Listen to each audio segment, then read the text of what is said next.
Now, on Thursday, the 2nd of November 2024, very, very early in the morning, President William Samoei Arap Ruto shocked the nation. And I want you to follow this particular video here very keenly, because you will learn a lot of things. William Ruto shocked the nation after he officially cancelled the controversial Adani deal. Adani deal that was set to officially take charge of the Jomo Kenyatta International Airport, JKIA, led by the CS for Transport, Mr. Davis Chirchir, and Ketraco, the energy sector, led by the CS for Energy, none other than Mr. Opiyo Wandayi himself. President William Ruto made the official announcement about all this later on, while William Ruto was addressing the state of the nation in Parliament. I want you to watch this video, but I want you to focus mainly on two things. I want you to focus very keenly on the facial expression of William Ruto while speaking. And I want you to judge by your own selves. Is President William Ruto really happy while making that particular speech? Then also I want you to focus on William Ruto's speech. What exactly is William Ruto saying about the Adani deal? Honorable members, I have stated in the past and now reiterate today that in the face of undisputed evidence or credible information on corruption, I will not hesitate to take decisive action. Accordingly, I now direct, in furtherance of the principles enshrined in Article 10 of the Constitution on transparency and accountability, and based on new information provided by investigative agencies and partner nations, that the procuring agencies within the Ministry of Transport and the Ministry of Energy and Petroleum immediately cancel the ongoing procurement process for the JKIA expansion public-private partnership transaction.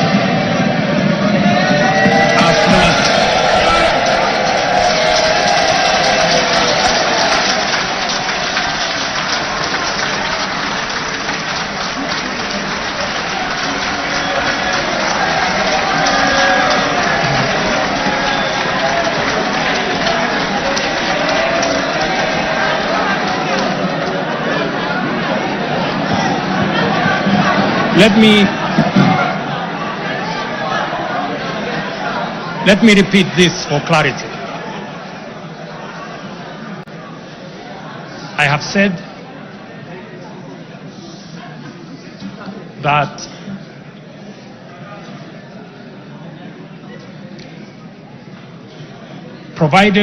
because of the information that has been provided to us by partner nations, I have directed agencies within the Ministry of Transport and the Ministry of Energy and Petroleum to immediately cancel the ongoing procurement process for JKI expansion public-private partnership transaction, as well as the recently concluded Ketraco transmission in public-private partnership procurement process.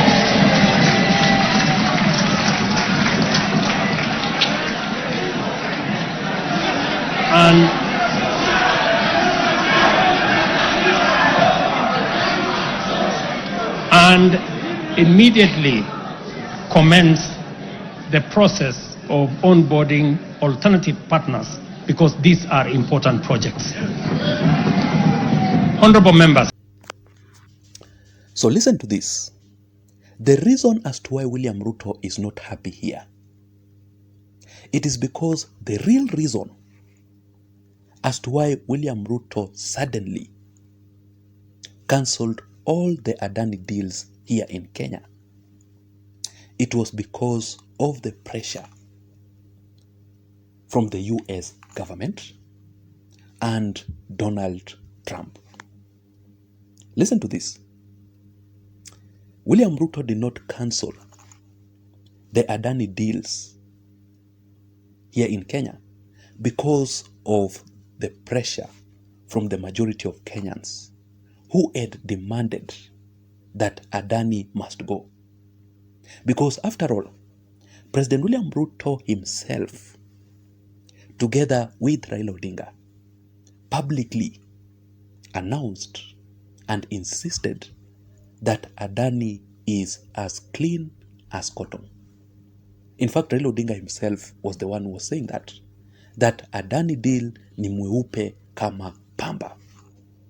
Let me just read for you this statement. These are not my words. Don't say that I'm criticizing Raila Odinga. This is exactly what Raila Odinga said. Adani is a reputable company with more than $200 billion. Let us not condemn, let us not condemn public-private partnerships and reputable companies. This is what the newspaper announced. Let me just show you. Raila Odinga said, Adani deal is as white as cotton.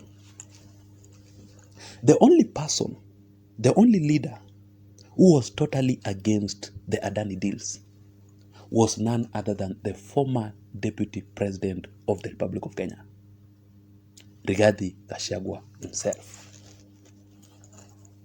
And this is what Rigathi Gachagua said. Let me just read for you also. My only problem with the President William Ruto is being truthful, because there is no one else who can tell William Ruto the truth. I am the only man in the cabinet and government who can stand up to William Ruto and tell him this is not right. This Adani thing, let me repeat that. This Adani thing is not good for the country. What does that mean? Had President William Ruto listened very keenly to the former Deputy President Rigathi Gachagua, President William Ruto will not be going through the kind of embarrassment that William Ruto is currently going through. Had William Ruto listened to the former DP. Now, that is the importance of having an advisor who can tell you the truth, and you must also have the heart of listening. Listen, listen, listen. That is the only way out to succeed.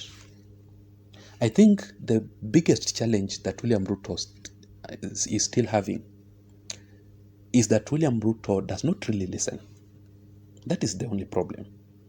Otherwise, William Ruto is the best president. That is what I know.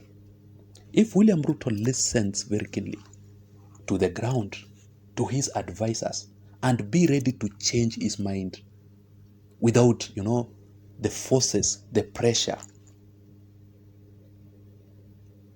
outside the country, William Ruto would be very far currently as you speak. Because remember that also Rigathi Gachagua was totally against the Finance Bill 2024. But William Ruto was still insisting. Then after all the pressure from the Gen Z, that is when William Ruto listened. So William Ruto needs pressure for him to listen. Otherwise, William Ruto is a good president. So this is exactly what happened. And this is exactly how the pressure from the United States government and Donald Trump forced William Ruto to fire, to cancel the Adani deals immediately. Before I give you the information, just a quick reminder. If you're listening to me up to this point, ladies and gentlemen, and if you haven't subscribed to this channel, maybe you are new in this platform, I want you to take only 1 second or 2 and hit the subscribe button down below for you to be able to receive daily political analysis, daily, political activities. You'll be able to be updated immediately. So just subscribe. Can also give this video a like. YouTube will recommend this video and this channel to reach out to more people.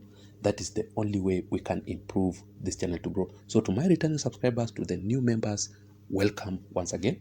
And I don't take your support for granted. And you can also support me by using the M-Pesa till number that you're currently seeing on the screen. The number is 302-4302. Thank you for your support. It goes a long way for me to do a video like this one. Now let us proceed. And let me begin by reading for you the exact information that comes directly from the United States government. Let me show you. What does it say up there? An official website of the United States government, right? Then it says the United States Attorney's Office, right? Press release. This is now the press release. Billionaire chairman of conglomerate, I don't know if I've read that word correctly, and 7 senior business executives indicted in connection with scheme to pay hundreds of millions of dollars in bribes and conceal bribery scheme from the United States investors. This statement also says Adani Group chairman Gautam Adani indicted in the United States over $250 million. That is 32 billion Kenya shillings. Bribery scheme. Bribery. Earlier on, you heard what Raila Odinga had said, that Adani is as white as cotton. So you can see what is happening. So immediately, the news were all over the world that Adani is a wanted man in the United States of America by the FBI. That is when William Ruto listened to the United States government, to Donald Trump, and William Ruto immediately cancelled all the Adani deals. So should we conclude by saying that President William Ruto cancelled the Adani deals to please the United States government? Right? If that is the case, then the United States government and Donald Trump must be very happy right now. And Donald Trump and the United States must congratulate President William Ruto for that particular move. Because were it not for the pressure from the United States government and Donald Trump, William Ruto would not have cancelled the Adani deals in Kenya. That is how this government is. But I'm not so criticizing President William Ruto and the Kenya Kwanza Alliance government. There's still room for improvement. There's still room for improvement. And I know that William Ruto can change. And he can listen to the ground. He can listen to what people are saying. And I know that President William Ruto is capable of doing the correct, the right thing. Because it is only a fool who cannot change his mind. William Ruto can still achieve the best in this government. He still has room for improvement, right? But I don't know what you think. I would really want to know your thoughts. I would really want to know your opinion in the comment section down below. Please don't forget to subscribe to this channel for more political updates. Ladies and gentlemen, let me see you again in my next video analysis. Remember, my name is Jason. Bye-bye and have a good night. Thank you.